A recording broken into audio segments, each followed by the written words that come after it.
موضوع الدرس في عظمت کتاب اللہ تبارک و تعالی سورۃ الواقعہ تفسیر ابن کثیر. الحمد للہ رب العالمین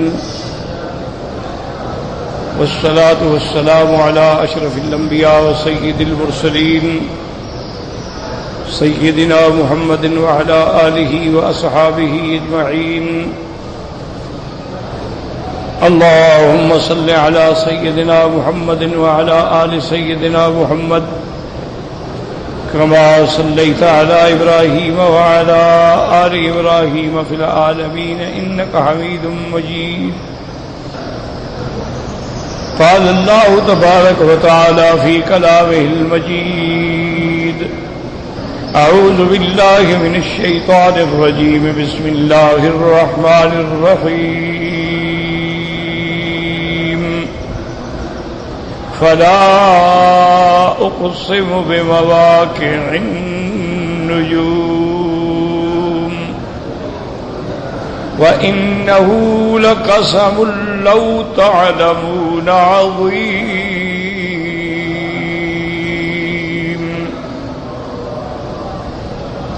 إنه لقرآن كريم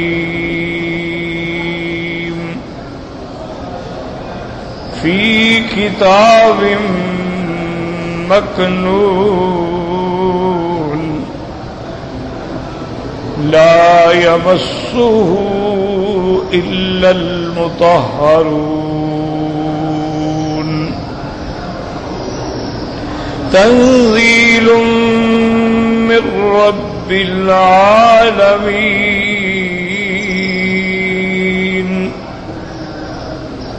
أفبهذا الحديث أنتم مدهنون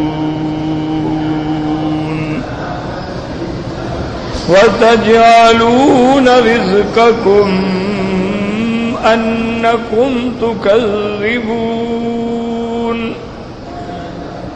اللہ تبارک و تعالی نے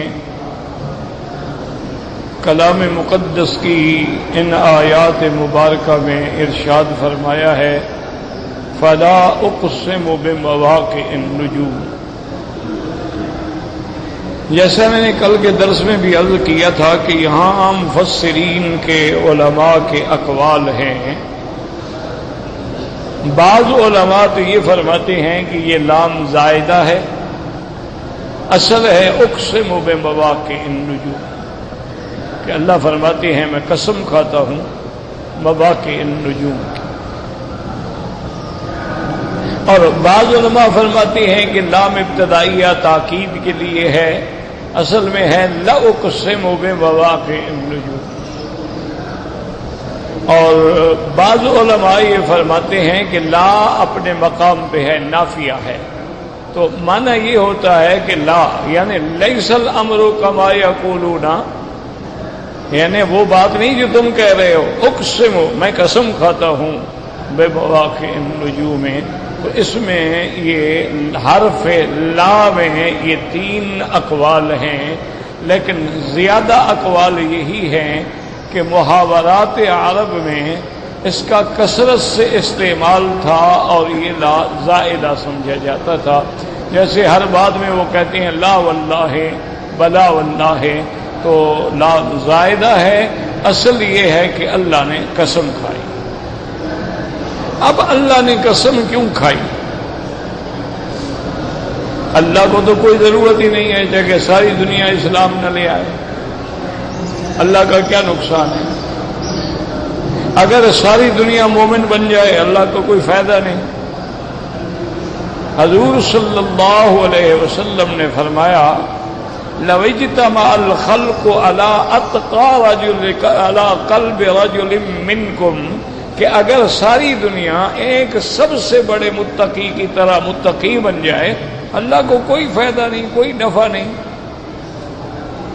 اور اگر ساری مخلوق اشقا قلب رجل، سب سے بڑے بد کردار انسان کی طرح شقی بن جائے اللہ کو کوئی نقصان نہیں.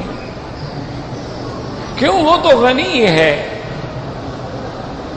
واللہ الغنی وانتم الفقراء، تم مانگنے والے ہو، اللہ تو غنی ہے، اللہ تو صمد ہے، قل هو اللہ احد اللہ الصمد۔ تو اگر ایمان لانے کا نفع ہے تو تمہیں ہوگا، اگر کفر کرنے کا نقصان ہے تو تمہیں ہوگا، اللہ کو تو کوئی ضرورت نہیں۔ اور پھر وہ اس بات میں بھی قادر ہیں کہ اگر کوئی قوم ایمان نہ لے آئے تو اس قوم کو ہی ہلاک کر دیں۔ جیسے کہ آپ نے قرآن مقدس میں پڑھا ہے کہ جب قوم لوط پہ عذاب آیا ہے تو کوئی بھی نہیں بچا، صرف حضرت لوط علیہ السلام اور ان کی 2 بیٹیاں، حتیٰ کہ ان کی بیوی جو ہے وہ بھی نہیں بچی، انہا لمن الغابرین، وہ بھی ہلاک ہونے والوں۔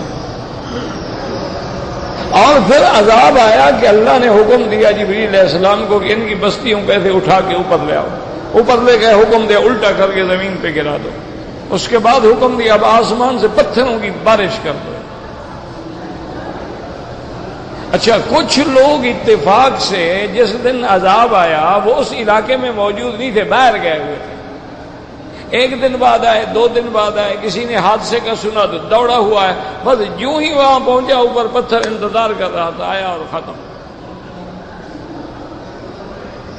تو کوئی بچا ہی نہیں، لیکن اللہ نے اور قومیں پیدا کر دی۔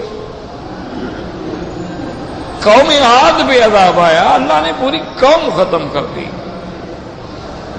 اسی لیے محاورات عرب میں کہتے ہیں عرب بائدہ اور عرب مستعربہ۔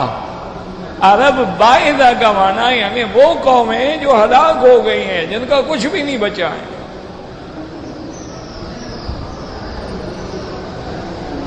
قوم عاد ہے، قوم ثمود ہے، قوم نوح علیہ السلام ہے، کون بچا؟ جو کشتی میں تھے، اور وہ کتنے تھے؟ 80 آدمی تھے سارے۔ اس کے علاوہ ان کے جانور تھے، گائے، بھینسیں، بکریاں، مویشی تھے، آدمی تو کل 80 تھے۔ باقی قوم نوح علیہ السلام ساری کی ساری غرق ہو گئی، اللہ نے اور قوم پیدا کر دی۔ وہ قوم بدکردار ہو گئی، اللہ نے اور قوم پیدا کر دی۔ وہ قوم برکردار ہو گئی، اللہ نے اور قوم پیدا کر دی۔ یہ تو شان رحمت للعالمین ہے کہ اللہ نے حضور صلی اللہ علیہ وسلم کو خاتم النبیین بھی بنایا، رحمت للعالمین بھی بنایا، سید الاولین والآخرین بھی بنایا، شفیع المذنبین بھی بنایا، اور اللہ نے حضور سے اپنی رحمت سے یہ وعدہ کر دیا کہ آپ کی قوم پہ میں ایسا عذاب نہیں بھیجوں گا کہ پوری قوم ہمیشہ کے لیے ختم ہو جائے، نہ ان پہ عذاب خسف آئے گا اور نہ ان پہ عذاب مسخ آئے گا، کہ جیسے پہلی قوموں کو میں نے زمینوں میں غرق کر دیا ہے، یا ان کی میں نے شکل بدل دی کہ وہ انسانوں کے بجائے خنزیر اور بندر بن گئے، تمہاری قوم پہ یہ عذاب نہیں آئے۔ تو اس وجہ سے حضور صلی اللہ علیہ وسلم کی قوم اور امت جو ہے وہ بچی ہوئی ہے کہ مجموعی عذاب نہیں، مختلف عذاب تو آئیں گے، لیکن ایسا عذاب جو پوری امت کو ہلاک کر دے یہ نہیں ہوگا۔ تو اس لیے سمجھیں تو پھر اللہ کو ضرورت کیا ہے کہ قسم کھائیں؟ یہاں مواقع النجوم کی قسم کھائی ہے، وہاں والنجم کی قسم کھائی ہے، کبھی اللہ نے والتین والزیتون کی قسم کھائی ہے، کبھی اللہ نے والطور کی قسم کھائی ہے، کبھی اللہ نے والقلم کی قسم کھائی ہے۔ تو اللہ کو کیا ضرورت ہے؟ بات سمجھیں۔ تو علماء نے اس کے 2 جواب دیے ہیں اپنی کتابوں میں۔ ایک تو انہوں نے فرمایا کہ جب اللہ نے دلائل کی انتہا کر دی، اسی صورت میں دیکھ لیں کہ یہ بات ثابت ہو گئی کہ خالق بھی وہی ہے، رازق بھی وہی ہے، اور وہ ایسی کمال قدرت والی ذات ہے کہ متضاد چیزیں بنا دیتا ہے۔ نطفہ ایک ہے لیکن کبھی لڑکا ہے کبھی لڑکی ہے۔ اللہ تبارک و تعالی نے تمہارے لیے آسمانوں سے پانی برسا دیا ہے، پانی میٹھا بھی ہو سکتا ہے، کڑوا بھی ہو سکتا ہے۔ اللہ نے تمہارے لیے کھیتیاں اگا دی ہیں، وہ چاہے تو کھیتیوں کو بھسم کر ڈالیں۔ یہ سارے دلائل قدرت کے بیان کرنے کے بعد اللہ نے فرمایا کہ اگر میرے محبوب آپ کی امت اتنے کھلی ہوئی باتوں کے بعد، اتنے دلائل واضحہ کے بعد، آیات بینات کے بعد بھی نہیں مانتی تو باقی پھر قسم ہے، اقسم بمواقع النجوم، میں قسم کھاتا ہوں۔ اس لیے اللہ نے یہاں قسم کھائی۔ ایک جواب یاد رکھو۔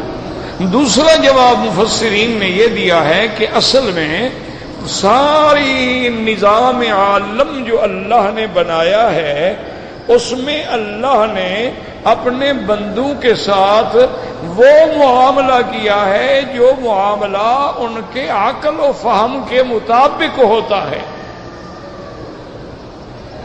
کیا مانا کہ دنیا میں ایک نظام ہے کہ کوئی نہ مانے تو قسم کھائی جاتی ہے، دنیا میں ایک نظام ہے کہ گواہ پیش کیے جائیں، دنیا میں ایک نظام ہے کہ دلائل دیے جائیں۔ دیکھا نہیں آپ نے کورٹ میں کیسے دلائل ہوتے ہیں، وکلاء دلائل دیتے ہیں، وکلاء استغاثہ بھی ہوتے ہیں، وکلاء صفائی بھی ہوتے ہیں، دونوں جانب دلائل کی بھرمار ہوتی ہے۔ ورنہ اللہ کو کیا ضرورت تھی کہ اللہ کرامن کاتبین بٹھائے، ان کو تو پتہ ہے کہ ہم کیا کر رہے ہیں۔ اللہ کو کیا ضرورت ہے کہ قیامت والے دن ہمارے اعمال پہ گواہ بلائے جائیں، اللہ تو جانتے ہیں۔ اللہ کو کیا ضرورت ہے کہ تمام انبیاء کو گواہ بنا کے اپنی اپنی امتوں پہ کھڑا کریں، اللہ وہی معاملہ کر رہے ہیں تاکہ بندے کو پھر کوئی اعتراض کرنے کا موقع ہی نہ بچے کہ بھائی اگر تم چاہتے ہو کہ ریکارڈ ہو یہ نامہ عمل پڑھ لو، اگر گواہ مانگتے ہو یہ گواہ موجود ہے۔ اسی لیے قرآن پاک کی آیات میں آتا ہے کہ جب بندے دیکھیں گے کہ اب چھٹکارا کوئی نہیں، ریکارڈ موجود ہے، کتاب موجود ہے، نامہ عمل موجود ہے اور اس میں ہمارا ذرہ ذرہ لکھا ہوا ہے۔ فَمَن يَعْمَلْ مِثْقَالَ ذَرَّةٍ خَيْرًا يَرَهُ وَمَن يَعْمَلْ مِثْقَالَ ذَرَّةٍ شَرًّا يَرَهُ۔ ذرے کے برابر نیکی ہے تو موجود ہے۔ اس لیے قرآن میں آتا ہے کہ جب کفار مشرکین مکذبین وہ کتاب پڑھیں گے، نامہ اعمال پڑھیں گے تو حیران ہو جائیں گے۔ ما لہذا الکتاب لا یغادر صغیرۃ ولا کبیرۃ الا احصاها۔ کہیں گے بھائی یہ کیسا نامہ عمل ہے کہ ہمارا ہر بڑا چھوٹا، ہر گناہ، ہر کام، ہر چیز لکھی ہوئی ہے۔ اسی لیے قرآن کہتا ہے کہ پر اللہ حکم دیں گے اقرأ کتابک کفی بنفسک اليوم علیک حسیبا۔ اللہ فرمائے کہ میرے بندے اپنا نامہ عمل خود پڑھ لو، اپنا ریکارڈ خود دیکھ لو، اور اس کے بعد بھی اگر نہیں مانو گے اللہ فرماتے ہیں فَكَيْفَ إِذَا جِئْنَا مِن كُلِّ أُمَّةٍ بِشَهِيدٍ وَجِئْنَا بِكَ عَلَىٰ هَٰؤُلَاءِ شَهِيدًا۔ اللہ فرماتے ہیں میرا بدنی اس دن کیا عالم ہوگا جب ہر نبی اپنی امت پہ گواہی دے رہا ہوگا اور تمام انبیاء کی صداقت دیانت پہ محمد مصطفیٰ گواہی دیں گے۔ اللہ کو کیا ضرورت ہے گواہ لے آؤ اور کتاب لے آؤ اور نامہ اعمال لے آؤ، اللہ تو جانتے ہیں۔ تاکہ کسی کو موقع نہ ملے، جیسے دوسری جگہ وضاحت موجود ہے آخر مشرکین بولیں گے کہ یا اللہ یہ ٹھیک ہے، کتاب ہے، نامہ اعمال ہے، لیکن اس میں ان لوگوں نے نامہ اعمال ہمارا لکھا ہے جن کو ہم نے دیکھا ہی نہیں، یہ 6 گواہ ہیں جو موقع پر ہم نے کبھی دیکھے ہی نہیں ہیں، اور پھر یہ گواہ ہمارے جنس سے بھی نہیں ہے، ہم انسان ہیں، آپ کہتے ہیں یہ فرشتے ہیں، تو جو گواہ ہمارے جنس سے نہ ہو اس کی گواہی پہ آپ ہمیں جہنم میں ڈال رہے ہیں۔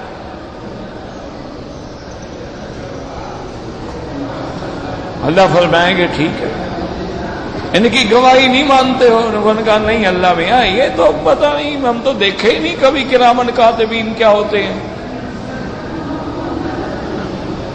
ہم نے تو میرا اللہ کبھی فرشتوں کو نہیں دیکھا ہے، تو یہ کیسی گواہی ہے؟ اللہ فرمائیں گے ملائکہ الیوم نختم علی افواہہم وتکلمنا ایدیہم وتشہد ارجلہم بما کانوا یکسبون۔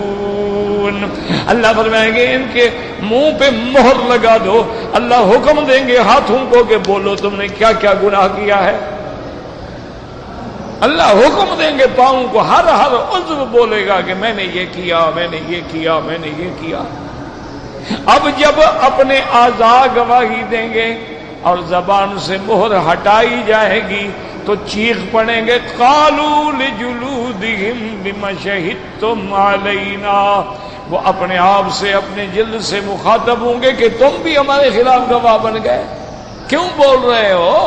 قالوا انطقنا اللہ الذی انطق کل شیء، وہ کہیں گے بدبختو اللہ تبارک و تعالیٰ نے ہمیں بولنے پہ مجبور کیا ہے، جو اللہ اس زبان کے ٹکڑے کو بولنے کا کام دے سکتا ہے تو سارے بدن کو بھی تو دے سکتا ہے۔ اب جناب کافروں کے پاس کیا عذر؟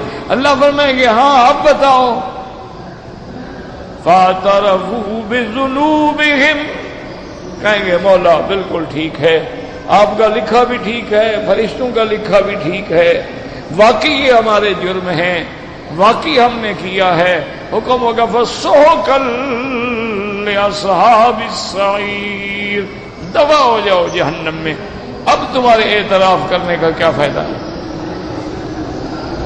تو اس لیے اللہ نے قسم کھائی ہے تاکہ جو بندوں کا معاملہ ہے نا اس کے مطابق عمل کیا جائے، کہ جب وہ اہم معاملات میں تمام شواہد و دلائل کے بعد قسم بات نہیں مانتا، وہ کہتے ہیں چلو بھائی میں قسم کھاتا ہوں۔ اللہ نے فرمایا فلا اقسم بمواقع النجوم، یاد رکھو اب مواقع النجوم سے کیا مراد ہے؟ فلا اقسم بمواقع النجوم، بعض علماء فرماتے ہیں کہ اس سے سارے مشارق مغارب سب مراد ہیں، کیونکہ سورج جو ہے مشرق سے طلوع ہو کے مغرب میں غروب ہوتا ہے، اسی طرح چاند اس کے عکس میں چلتا ہے، تو سارے اسی لفظ میں یہ سارے مواقع النجوم ہیں، مشارق ہوں یا مغارب ہوں، تو اللہ نے اس جگہ کی قسم کھائی ہے، فرمایا فلا اقسم بمواقع النجوم۔ ایک اور بعض علماء فرماتے ہیں نہیں مشارق نہیں، مراد ہی مغارب ہیں صرف، کیونکہ لفظ ہے مواقع یعنی جہاں تارے ڈوبتے ہیں، تارے چھپتے ہیں، تو چھپنے کا تعلق مغرب سے ہوتا ہے، مشرق سے نہیں ہوتا، مشرق سے تو چیز طلوع ہوتی ہے، مغرب میں جا کے غروب ہوتی ہے، طلوع تو نہیں ہوتی ہے نا مغرب میں، اس لیے علماء فرماتے ہیں اس سے مراد صرف مغارب ہے، مشارق نہیں ہے۔ فلا اقسم بمواقع النجوم، اور یاد رکھو قرآن کی حکمت پہ غور کرو، اللہ نے 2 مقام پہ قسم کھائی ہے ستاروں کی، اور دونوں جگہ اللہ نے ان کے ڈوبنے کا ذکر کیا ہے، ان کے طلوع ہونے کا ذکر نہیں کیا، ورنہ تو تارے جیسے ڈوبتے ہیں ایسے طلوع بھی تو ہوتے ہیں نا، سورج اگر ڈوبتا ہے طلوع بھی تو ہوتا ہے نا، لیکن اللہ نے فرمایا والنجم اذا ہوا ما ضل صاحبکم وما غوا. اللہ نے فرمایا مجھے قسم ہے تارے کی جب وہ ڈوبتا ہے، ہوا مانا ڈوبتا ہے، اور یہاں بھی فرمایا مجھے قسم ہے ان جگہوں کی جہاں ستارے چھپتے ہیں یعنی غروب ہوتے ہیں. تو حالانکہ تارے تو جب نکلتے ہیں یا عین وسط میں ہوتے ہیں اس وقت زیادہ روشن ہوتے ہیں، اس وقت آدمی کو زیادہ بہتر طریقے سے نظر آتے ہیں. تو اس وقت کی قسم نہیں کھائی، ڈوبنے کے وقت کی قسم کیوں کھائی ہے اللہ؟ غور کریں، پہلے مسئلے کو سمجھا کریں. سمجھ نہ آئے نا جی تو پھر جواب کا ہی کوئی فائدہ نہیں. جب سوال ہی سمجھ نہ آئے تو پھر جواب کا کیا فائدہ ہوگا؟ وہ ایک ہمارے طلباء میں ایک مثال مشہور ہے کہ استاد پڑھا رہا تھا طالب کو کہ الاسد، تو اب طالب نے جب سنا اسد تو اس نے کہا کہ مل اسد، کیا استاد یہ اسد کیا ہے؟ تو استاد نے کہا غضن فر. سمجھے ہو معنی؟ مقصد یہ ہے کہ جس کو اسد کا معنی نہیں آتا وہ غضن فر کا مٹی سمجھے گا. اس بیچارے کو تو اسد کا معنی نہیں آتا تھا تو اس کو استاد نے ایک اور مشکل لفظ بتا دیا، اس کو کیا سمجھے گا وہ؟ تو اس لیے ہمیشہ راز یاد رکھا کریں کیونکہ شیر اور شیر میں بڑا معمولی سا فرق ہوتا ہے. اگر آدمی سوال نہیں سمجھے گا تو جواب کیا سمجھ آئے گا اس کو؟ پھر قرآن کی شان جو ہے وہ اس کے دماغ میں کیسے بیٹھے گی؟ اللہ نے دو جگہ قسم کھائی، فرمایا والنجم اذا ہوا. اور نے فرمایا اس کی دو وجوہات ہیں. ایک تو یہ ہے کہ جب سورج ڈوبتا ہے انسان پوری توجہ کے ساتھ دیکھ سکتا ہے. اگر طلوع کا وقت ہو تو آدمی نہیں دیکھ سکتا ہے. ڈوب رہا، پیلا ہو گیا، پیلا ہو گیا، ہو گیا، ہو گیا، ہو گیا، اب اچھی طرح آدمی دیکھ رہا ہے. تو اللہ نے فرمایا دیکھ لو اچھی طرح میں قسم کھا رہا ہوں. تو اس لیے ڈوبنے کے وقت کو اللہ نے ترجیح دی. اور بعض علماء نے فرمایا اللہ نے اشارہ کیا کہ میرے بندے یہ سورج جو تیری دنیا سے بھی بڑا ہے، یہ سورج جو ہے نا، یہ جو جس دنیا پہ تم رہتے ہو نا اس سے 16 گنا بڑا ہے. یہ تو سب سے چھوٹا قرہ ہے جس پہ ہم لوگ بیٹھے ہوئے ہیں. یہ تو اللہ کے جو قرے ہیں، اللہ نے جو پیدا کیے ہیں، جو سیارات ہیں ان میں سب سے چھوٹا یہ ہے. ورنہ تو اتنا اللہ تبارک و تعالیٰ کے ملکوتات السماوات والارض ہے، مریخ ہے، عطارد ہے، زحل ہے، دلو ہے، مشتری ہے، شمس ہے، قمر ہے، وہ تو تصور نہیں کر سکتے ہیں آپ. تو اللہ نے فرمایا میرے بندے غور کرو النجم اذا ہوا. اگر اتنے بڑا قرائے نورانی کو، قرائے شمسی کو، اتنے بڑے آگ کے قرے کو اگر اس کو میں غروب کر دینے پہ قادر ہوں تو تیرے مارنے کا کیا مشکل ہے میرے لیے؟ اللہ نے فرمایا بندے غور تو کرو، یہ سورج ڈوب جاتا ہے تم ہمیشہ رہے کو اکڑ کے چل رہے ہو، بڑے خان بنتے ہو اور بڑے وڈیرے بنتے ہو، اور سورج ڈوب گئے تم کیا ہمیشہ تم بھی ڈوب جاؤ گے؟ تو اس لیے ہمیشہ علماء نے کہا کہ ڈوبتے سورج کو وقت شام دیکھ تاکہ غور کرو کہ یہ ڈوب رہا ہے، ہم نے بھی مر جانا. اتنا بڑا روشن قرہ جو ہے بے نور ہو گیا تو ہماری کیا حیثیت ہے؟ تو ایک جواب علماء نے یہ دیا ہے کہ اللہ نے توجہ دلائی کہ جب اتنے بڑے بڑے قرات ڈوب جائیں گے، چھپ جائیں گے، جھڑ جائیں گے، اذا الکواکب انتصرت، جب آسمان کے ستارے گر جائیں گے تو مانا یہ ہے تم نے بھی ختم ہو جانا ہے. تم اپنے انجام کا فکر کرو، صرف چڑھتے سورج کے پجاری نہ بنو بل ڈوبتے سورج کو بھی دیکھا کرو. اللہ تبارک و تعالی نے ایک جواب تو علماء نے یہ دیا، اور دوسرا جواب علماء نے دیا کہ اللہ فرماتے ہیں فلا اقسم بمواقع النجوم. قسم ہے ستاروں کے چھپنے کی، اور والنجم اذا ہوا، قسم ہے جب ستارہ چھپتا ہے۔ اللہ نے فرمایا ہے چھپنے کی وجہ کیا ہے کہ اگر طلوع کی قسم ہوتی تو جو سورج کے پجاری ہیں وہ خوش ہو سکتے تھے۔ اللہ نے فرمایا جن کو تم نے خدا بنایا ہوا ہے وہ تو خود ڈوب رہا ہے، کیسے خدا بنا کے کھڑے ہو؟ کس کی عبادت کر رہے ہو؟ تم نے جو سورج بنایا ہے، سورج دیوتا بنایا ہوا ہے، وہ تو خود ڈوب گیا ہے۔ وہ جو ڈوب جاتا ہے وہ بھی خدا ہو سکتا ہے۔ اسی لیے سیدنا ابراہیم علیہ السلام نے جب دیکھا تھا نا، فلما رأى الشمس، آپ نے جب دیکھا، پہلے آتا ہے قرآن میں فلما رأى القمر بازغا قال هذا ربی فلما افل قال لئن لم يهدني ربي لأكونن من القوم الضالين فلما رأى الشمس بازغة قال هذا ربي فلما افلت قال یا قوم انی بریء مما تشرکون، کہ جب سورج ڈوب گیا تو ابراہیم علیہ السلام نے قوم سے کہا اور ظالمو، یہ خدا ہے جو ڈوب جاتا ہے، یہ میرا رب ہے، جو ڈوب جائے وہ کیسا رب ہوا؟ میں بری ہوں تم سے بھی اور تمہارے شرک سے بھی۔ تو اللہ نے ان کے ڈوبنے کی قسم کھائی تاکہ جو سورج کے پجاری ہیں، جو چاند کے پجاری ہیں، جو ستاروں کے پجاری ہیں، ان کو بھی چوٹ پڑے کہ سمجھ لو کہ یہ خدا نہیں ہے، یہ کچھ بھی نہیں ہے۔ اسی لیے دیکھیں نا دشمن ہمارا کتنا چالاک ہے اور مسلمان بیچارہ کتنا سیدھا سادہ ہے۔ آج ہمارے جتنی نوجوان نسل ہے نا، ان سے پوچھ لو، ان کو یہ دن کا نہیں آتے کہ احد اثنین ثلاثہ اربعہ خمیس جمعہ آتے ہی نہیں۔ ان سے پوچھو بھی آج کیا ہے، کون کہیں گے ٹیوزڈے، سنڈے، منڈے۔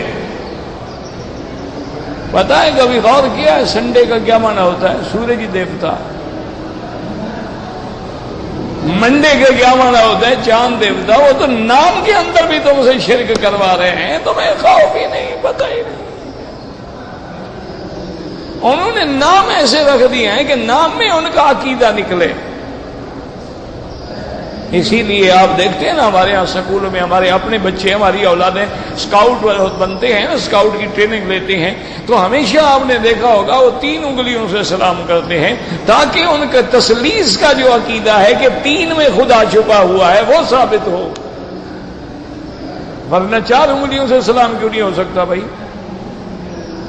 ضروری 3 سے کرنا ہے۔ وہ سلام میں بھی اپنا عقیدہ بتلا رہے ہیں، وہ ٹائی میں بھی اپنا عقیدہ بتلا رہے ہیں۔ مسلمان ہے سبحان اللہ، بس لگا ہوا ہے کہ پیسہ کیسے کمائے،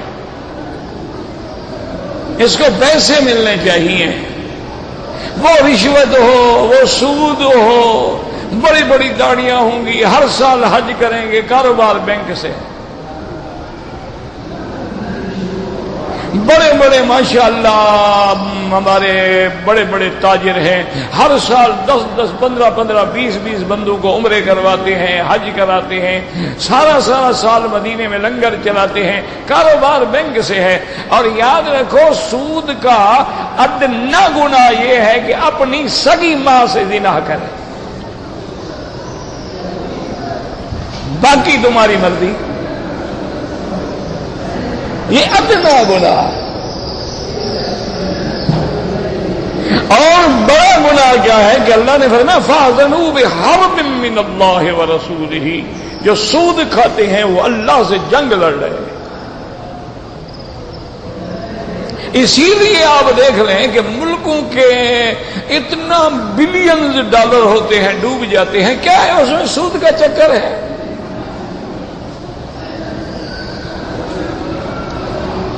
کیونکہ سود نے تو ہلاک ہونا ہے نا، یمحق اللہ الربا، اللہ فرماتے ہیں میں سود کو آخر انجام یہ ہے کہ اس کو ہلاک کروں گا۔ وَيُرْبِ الصَّدَقَاتِ، اور خیرات کو میں بڑھا دوں گا، حالانکہ خیرات میں تو پیسے کم ہو رہے ہیں نا، سود میں تو آ رہے ہیں۔ اللہ فرماتے ہیں نا سود برباد ہوگا، صدقات بڑھ جائیں گے۔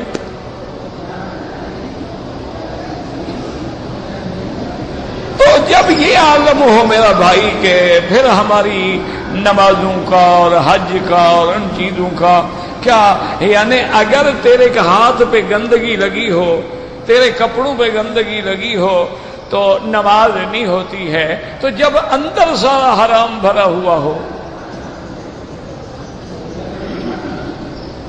اس لیے اللہ تبارک و تعالی ہمیں تنبیہ فرماتے ہیں، یاد رکھو کہ قرآن کے ایک ایک لفظ میں ہمیں سبق ملتا ہے۔ اور جو اللہ سے ڈرنے والے لوگ ہیں، امام ابو حنیفہ رحمۃ اللہ علیہ نے کسی بندے سے قرضہ لینا تھا، اتفاق سے آ رہے تھے تو راستے میں اس کا گھر تھا، تو امام صاحب کو خیال آ گیا کہ ویسے تو گزر رہا ہوں، چلو اس سے قرضے کا بھی پیسے بھی مانگ لوں۔ تو امام صاحب آئے اور دوپہر کا گرمی کا وقت تھا، اس کے دروازے پہ کنڈی کھٹکھٹائی اور دور دھوپ میں کھڑے ہو گئے۔ تھوڑی دیر کے بعد وہ گھر والا نکلا اور دوڑ کے آیا، اس نے کہا امام صاحب کمال کر دی آپ نے، آپ دھوپ میں کھڑے ہیں، دروازے کا باقاعدہ سایہ ہے، آپ کم سے کم سائے میں کھڑے ہوتے۔ آپ نے فرمایا بھائی مجھے پتا ہے کہ سایہ ہے، لیکن میں نے تم سے قرضہ لینا ہے، تو قرضے لینے والے کے گھر کے سائے کے نیچے کھڑا ہو جاؤں، قیامت میں خدا پکڑ نہ لے کہ تم نے نفع کیوں اٹھایا قرضے پر، کہیں یہ سود نہ بن جائے۔ یہ ہوتا تھا ڈرنے والوں کا حال۔ ہمارے ہاں تو حضرت نہ پیر ڈرتا ہے تو نہ مولوی ڈرتا ہے، تو تاجر کو کیا کہیں، تاجر کا رونا کون روئے؟ یہاں تو پیر مولوی جو آیا السلام علیکم، کبھی پوچھا ہے آپ سے کہ زکوٰۃ ہیں، صدقات ہیں، صدقات واجبہ ہیں، نافلہ ہیں، کیا ہے؟ بس تم نے دے دیا، کیوں اس کو پتہ ہے پوچھوں گا تو مسئلہ گلے پڑ جائے گا نا۔ اس نے کہہ دیا زکوٰۃ ہے تو پھر مجھے یعنی مکھی نگلنی پڑے گی، جب نہیں پوچھا مجھے کیا پتا کیا تھا۔ انا للہ و انا الیہ راجعون، ان چیزوں کا ہم خیال ہی نہیں کرتے ہیں کیونکہ ہمیں قیامت یاد نہیں۔ اس لیے فرمایا فلا اقسم بمواقع النجوم، یاد رکھو یا مشارق والمغارب یا صرف مغارب، یا بعض علماء فرماتے ہیں فلا اقسم بمواقع النجوم، انہوں نے کہا اس سے مراد وہ ابراج ہیں، وہ برج ہیں، وہ مقامات ہیں جہاں جہاں سے ان کا گزر ہوتا ہے، اللہ نے ان جگہوں کی قسم کھائی ہے۔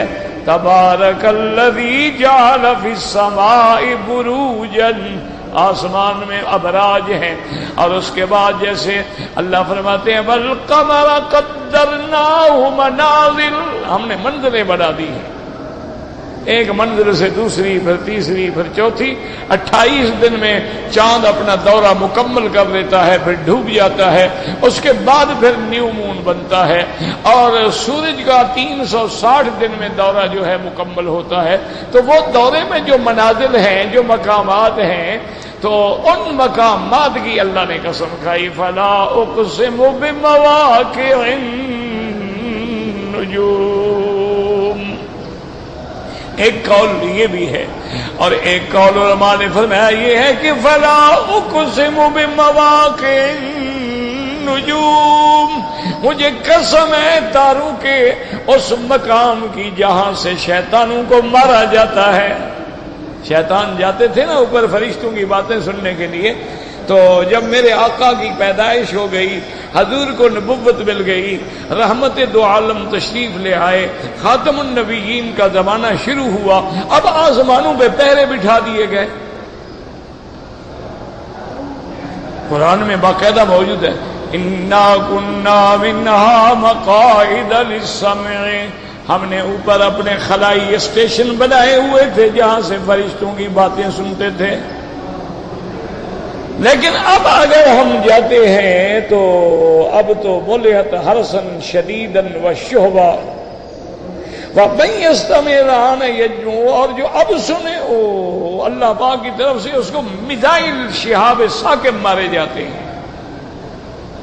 تو وہ مقام جہاں سے شیطانوں پہ آسمانی میزائل برستے ہیں، وہ ستارے ان کو ٹوٹ کے پڑتے ہیں، یا ان کو مار دیتے ہیں یا ان کو پاگل کر دیتے ہیں، وہ اللہ کے فرشتوں کی باتیں اب چرا نہیں سکتے۔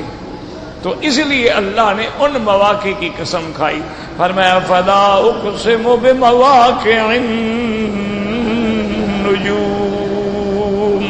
یعنی وہ مقامات جہاں سے شہاب ثاقب ٹوٹ کے شیطانوں کو لگتے ہیں،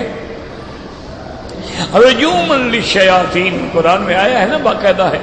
تو ایک معنی یہ بھی، اور بعض علماء نے ایک اور قول بھی ذکر کیا، انہوں نے فرمایا فلا اقسم بمواقع النجوم، انہوں نے فرمایا مواقع النجوم سے مراد جو ہے انواع ہے، انواع الف کے ساتھ، الانواع۔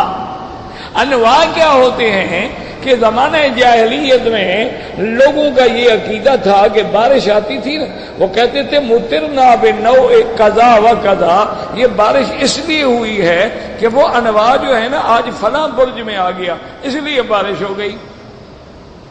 تو اس لیے مدینہ منورہ میں بارش ہوئی۔ حضور پاک صلی اللہ علیہ وسلم نے فرمایا کتنے لوگ ہیں آج جن کا کفر بڑھ گیا ہے اور کتنے لوگ ہیں جن کا ایمان بڑھ گیا۔ صحابہ نے پوچھا کیا مطلب یا رسول اللہ؟ فرمایا جو آدمی یہ عقیدہ رکھتا ہے کہ مطرنا بنوع قضا و قضا، یہ بارش اس لیے ہوئی ہے کہ آج فلاں ستارہ فلاں برج میں ہے، وہ اللہ کے ساتھ کفر کیا اس نے۔ اور جو کہتے ہیں نہیں مطرنا بفضل اللہ، بھی بارش اللہ کی رحمت سے ہوئی ہے، تو ان کا ایمان بڑھ گیا ہے۔ تو بعض علماء فرماتے ہیں مواقع النجوم سے مراد جو ہے وہ انواع ہیں جن کے بارے میں جاہلیت کا یہ عقیدہ تھا، تو انہوں نے یہ بھی اس کا ترجمے میں ایک قول ذکر فرمایا ہے۔ اور بعض علماء فرماتے ہیں اس کا اور بھی ترجمہ ہے فلا اقسم بمواقع النجوم، ان نے فرمایا اس سے مراد ہے نجوم کا معنی اللہ نے قرآن میں جو صورتیں اتاری ہیں، کیونکہ قرآن جو اتارا گیا ہے تو اللہ نے قرآن اکٹھا تو نہیں اتارا ہے نا، جبریل علیہ السلام 20 سال میں قرآن لاتے رہے، نجمن نجمن سورتن سورتن، یعنی وہ چند آیات لائے، کبھی آدھی صورت لائے، کبھی پوری صورت لائے، کبھی 5 آیتیں لائے، تو ان کو بھی نجوم کہا جاتا ہے۔ تو اللہ نے فرمایا مجھے قسم ہے ان آیات کی، ان مقامات کی جو ہم نے قرآن میں بیان کیے ہیں۔ اس لیے علماء نے اس کا ایک قول یہ بھی لکھا ہے، لیکن یاد رکھو سارے اقوال کے باوجود اصل میں اقوال ملتے ہیں، لیکن راجح قول یہی ہے کہ اللہ نے فرمایا مجھے قسم ہے اس مقام کی جہاں تارے چھپتے ہیں، فلا اقسم بمواقع النجوم، تاروں کے چھپنے کی قسم ہے، انہ لقسم لو تعلمون عظیم، إنه لقرآن كريم لا يمسه في كتاب مكنون لا يمسه إلا المطهرون تنزيل من رب العالمين أفبهذا الحديث أنتم مدهنون وتجعلون رزقكم أنكم تكذبون والله أعلم۔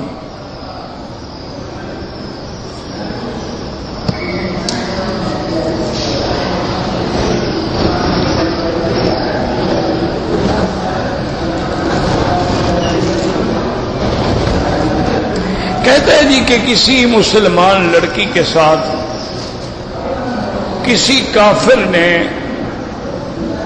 جبرن زنا کیا، نعوذ باللہ، حمل ٹھہر گیا، تو اس لڑکی کا تو کوئی گناہ نہیں ہے، اور جو لڑکا پیدا ہوا اس کا بھی کیا گناہ ہے؟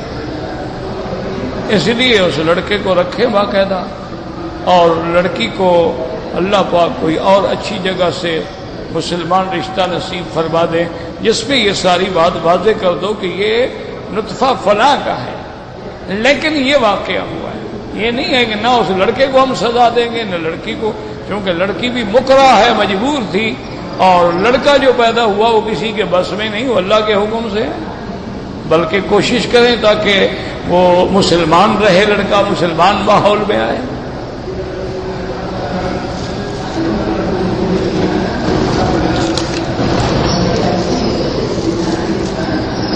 کہتے ہیں جی کہ سیاہ کپڑا جو ہے اس کا اگر استعمال کیا جائے تو جائز ہے، بالکل جائز ہے، کوئی منع نہیں،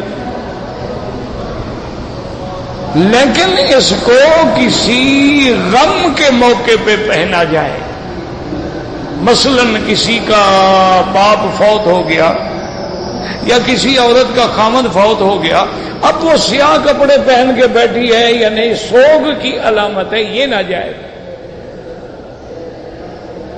جیسے شیعہ جو ہیں 10 محرم کے دنوں میں سیاہ کپڑے پہنتے ہیں، یعنی وہ اظہار کرتے ہیں کہ ہمیں سیدنا حسین رضی اللہ تعالی عنہ کی شہادت کا غم ہے اور ہم ان کے غم میں ہیں، اور دیکھیں ہم نے کپڑے سیاہ پہنے ہیں، چارپائیاں ہم نے الٹ لی ہیں اور بال ہمارے کھلے ہیں، سر میں مٹی ہے، کبھی کبھی تو چاقو بھی مار دیتے ہیں۔ تو یہ چیزیں جو ہیں اس کے بارے میں حدیث مبارک ہے، میرے آقا کا فرمان ہے، آپ نے فرمایا من لبس السودا وضرب الاخدودا وشق الجیوبا فلیس منا، جو آدمی سیاہ کپڑے پہنے اظہار غم میں اور اپنے رخساروں پہ تھپڑ مار کے اظہار غم کرے، کپڑے پھاڑ ڈالے، فرمایا اس کا میری امت سے کوئی تعلق نہیں۔ کتنی بڑی وعید ہے، تو اس طرح تو سیاہ کپڑا پہننا جو ہے وہ منع ہے۔ اس کے علاوہ آپ پہنتے ہیں، آپ کو شوق ہے، لاکھ دفعہ پہنے۔ حضور صلی اللہ علیہ وسلم نے بھی سیاہ پگڑی مبارک باندھی ہے، لیکن ایک دفعہ فتح مکہ کے موقع پہ، اب ہر وقت آدمی سیاہ پگڑی باندھے، ہمیشہ تو آپ نے سفید پگڑی باندھی ہے، تو جو چیز حضور نے ہمیشہ باندھی ہے تم بھی باندھو، جو کبھی کبھی باندھی ہے تم بھی کبھی کبھی سیاہ باندھ لو، کوئی مسئلہ نہیں۔ تو یہ تو ورنہ تو سیاہ کپڑے ہیں، آپ کی مرضی ہے جناب سیاہ کپڑے پہنے، آپ کی مرضی ہے نیلے پہنے، پیلے پہنے، آپ نے کوئی مولویوں کے کہنے پہ چلنا ہے۔ حضور پاک نے فرمایا کہ مردوں کے لیے افضل رنگ جو ہے وہ سفید ہے، کہ ہمیشہ مرد سفید رنگ کے کپڑے پہنے۔ آپ نے فرمایا حیًّا و میتًا، زندگی میں بھی اور مرنے کے بعد بھی کفن سفید دیا جاتا۔ کبھی کسی کو آپ نے کفن کالا بھی دیا ہے؟ کیوں؟ بس ایک شوق ہے، آج کل فیشن آ گیا ہے، یعنی آج کل بلیک جو ہے نا ان ہے فیشن میں، یعنی آج کل نئے فیشن میں یہ ماشاءاللہ بڑا چل رہا ہے۔ اب لڑکیاں بھی بلیک پہنتی ہیں اور لڑکے بھی بلیک پہنتے ہیں۔ جو کافر کرے گا یہ اس کے غلام ہیں،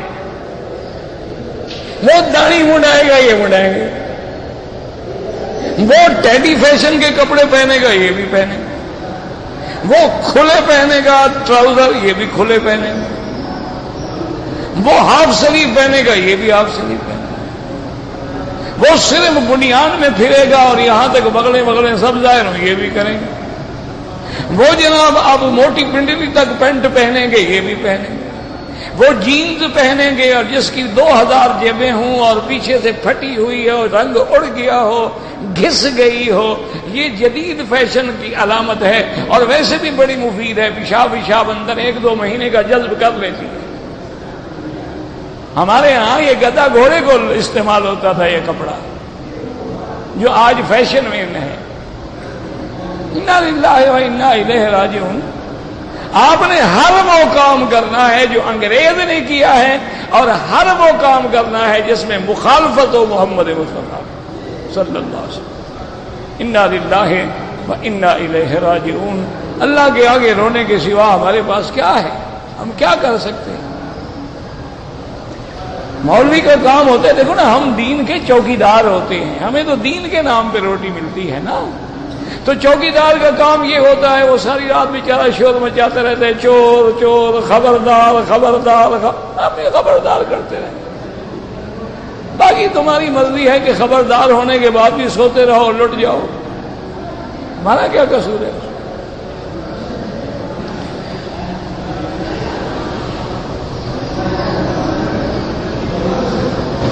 کہتے ہیں جی کہ آج کل لوگوں کو معلوم ہو جاتا ہے کہ فلاں 5 دن کے بعد بارش ہوگی، یہ تو کوئی بڑی بات نہیں ہے، گھڑی دیکھ کے تمہیں وقت معلوم نہیں ہو جاتا؟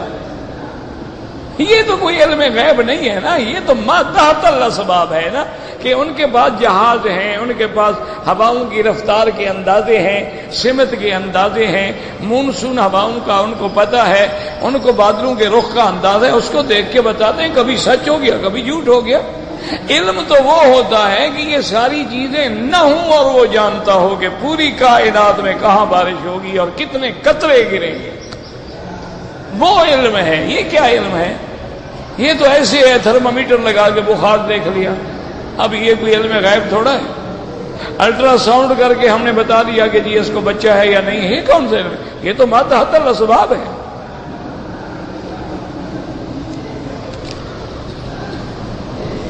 کہتے ہیں کہ موبائل فون میں قرآن فیڈ کیا ہوتا ہے، اما آدمی حمام میں چلا جائے، کوشش تو کرو کہ نہ لے جاؤ، ورنہ انشاءاللہ وہ گناہ نہیں ہوگا جو قرآن لے جانے میں یا اوراق لے جانے میں ہوتا ہے۔ کہتے ہیں جی کہ ریاض میں ایک گروپ ہے دار الارکان، وہ قسطوں پر مکان بیچتے ہیں، تو لینا جائز ہے؟ بالکل جائز۔ یہ تو کوئی شریعت، دیکھو نا میرا بھائی بات سمجھا کرو۔ ایک یہ ہے کہ میں آپ سے کہوں کہ مجھے 1,00,000 ریال قرضہ دو، میں نے مکان لینا ہے، آپ کہیں گے ٹھیک ہے جی آپ قرضہ لے جائیں، لیکن آپ 2 سال کے بعد مجھے واپس کریں گے، تو میں آپ سے 1,20,000 لوں گا، یہ 20,000 حرام ہے۔ ایک آدمی ہے، اس نے مکان بنائے ہیں، اس نے کہا جی یہ مکان ہے، اس کی قیمت 5,00,000 ریال ہے اور قسطوں میں اتنی قسطیں ہیں، آپ نے گویا کہ اس ریٹ پر خریداری قبول کی ہے۔ وہ کہتا ہے نقد لیتے ہو 4,00,000 دے دو مکان لے دو، ادھار دیتے ہو تو پھر میں 5,00,000 لوں گا، تو گویا آپ نے وہ چیز خریدی ہی 5,00,000 میں ہے، اس میں تو سود نہیں ہے نا، اس کے بدلے میں آپ نے چیز لی ہے، یہ سود نہیں ہوتا، جائز ہے۔ جیسے گاڑیاں قسطوں میں بکتی ہیں اور بھی چیزیں بکتی ہوں گی، یہ ابھی وہی گاڑی وہ بات ہو گئی نا۔ اگر ایک شوگر کی مریضہ ہے، وہ بیچاری کبھی کبھی تو روزہ رکھ لیتی ہے، کبھی نہیں رکھ سکتی ہے، فدیہ دے دیا کرے، بالکل نہیں رکھ سکتی تب بھی فدیہ دیتی رہے۔ کہتے ہیں کہ پرفیوم جو ہے آج کل ان کا استعمال کرنا جائز ہے؟ بالکل جائز ہے، بہتر یہ ہے کہ عطر لگایا کرو، لیکن اگر پرفیوم استعمال کرو جائز ہے، چونکہ اس میں جو الکحل ہے نا اس کی حیت بدل جاتی ہے، اور جب کسی چیز کی حیت بدل جائے تو حکم بھی بدل جاتا ہے۔ اب دیکھو نا مثلا کوئی آدمی ہے وہ شراب کو رکھ دے یا اس میں نمک ڈال دے، وہ سرکہ بن جائے، تو اب شراب تو نہیں رہا نا، تو اس لیے اس کی بھی حیت بدل جاتی ہے۔ تو علماء کا یعنی استعمال جائز ہونے کا فتویٰ ہے۔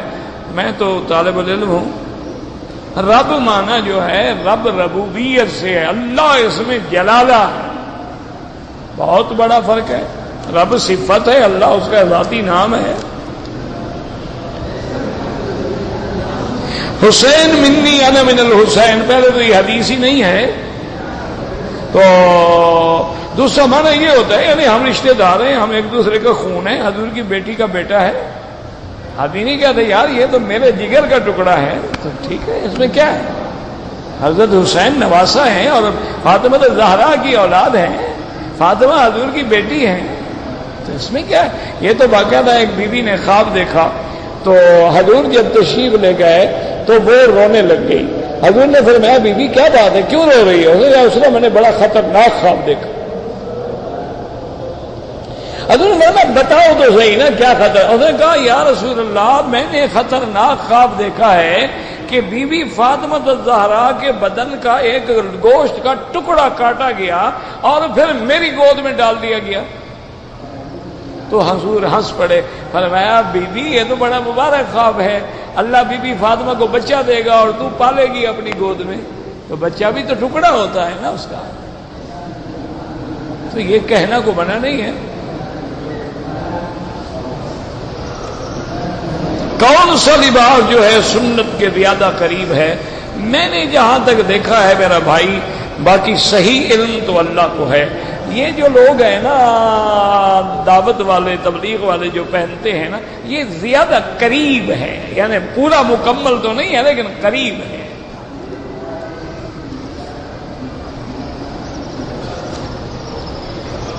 مسلمان جن جو ہیں وہ جنت میں جائیں گے، بالکل جائیں گے جناب، تم اپنی فکر کرو، وہ تو جائیں گے۔ دعا کرو اللہ ہمیں لے جائے جنت میں۔ اللہم صلی علی سیدنا محمد وعلی آل سیدنا محمد وبارک وسلم۔ لا الہ الا اللہ العلیم الحلیم، لا الہ الا اللہ العلیم الحلیم عظیم، لا الہ الا اللہ رب السماوات السبع رب العرش العظیم، لا الہ الا اللہ رب السماوات رب العرش الکریم۔ اسألک موجبات رحمتک عزائم مغفرتک والسلامة عن كل اثم والغنیمة عن كل بر۔ اللهم لا تدع لنا ذنبا الا غفرتا، ولا هما الا فرجتا، ولا عيبا الا سترتا، ولا كربا الا نفستا، ولا ضالا الا هديتا، ولا فسادا الا اصلحتا، ولا مريضا الا شفيتا، ولا عدوا ظالما الا خذلتا، ولا حاجة من حوائج الدنيا والآخرة الا قضيتها ويسرتها يا ارحم الراحمين۔ ربنا آتنا في الدنيا حسنة وفي الآخرة حسنة وقنا عذاب النار۔ صلى الله تعالى على خير خلقه سيدنا محمد وعلى آله وصحبه أجمعين۔